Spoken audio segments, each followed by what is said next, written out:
Guys, a lot of my YouTube videos are being shared by trainers all over the world because they're obviously helping them in situations where they're struggling to explain certain things to their clients. But similarly, the response from day-to-day people and helping them understand training better and understanding nutrition principles better is phenomenal. So I wanted to continue that by sharing a video with you today that will help you, the day-to-day viewer, but second of all, you, the trainer, because so many of your clients are always going to be fat. You are always going to be fat. And I'm very, very blunt when I work with people. I will always tell people that unless we deal with some fundamental stuff, you're always going to be that way. Now, we have a life journey or a life cycle of any client that we work with. When you join the gym to change your body shape, you're beginning a journey.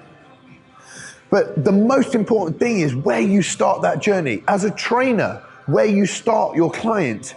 If you have joined a gym on your own, where should you start? Should you be in the gym? Because you don't want to be fat forever. I'm right. You know that. But everything that you do, everything you're trying to do is telling me that you do want to be fat forever. And I'll tell you why. The reason why people will be fat forever is because of themselves.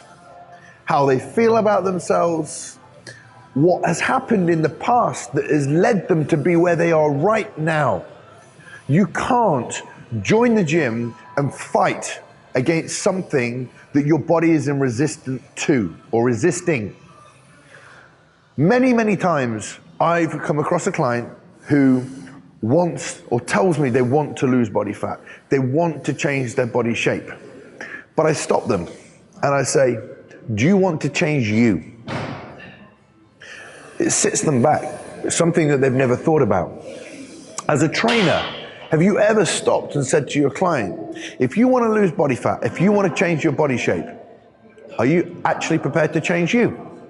Because I've never, ever, ever taken one of my clients to the end of a transformational journey without them changing who they are. And the reason why they won't be fat forever is because they've adapted themselves along the way. I've taken them back to a starting point where they've analyzed what is potentially going to be holding them back. And trainers don't go there.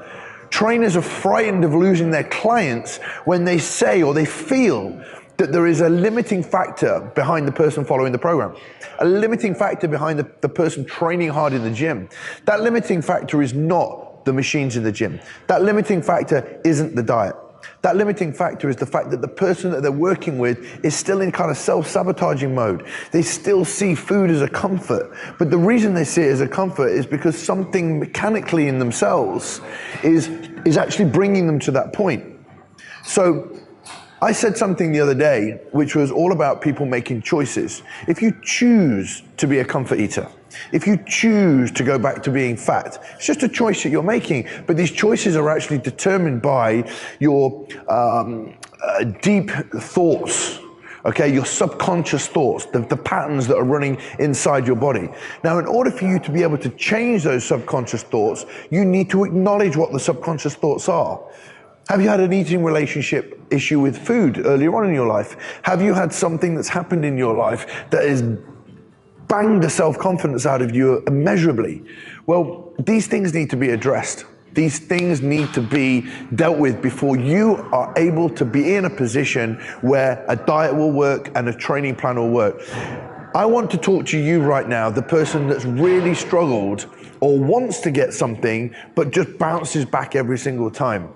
Now, I've done plenty of videos on the psychology of fat loss and weight loss and et cetera, but I want to hit you hard today and say that if you want to lose fat permanently, you need to work on you first.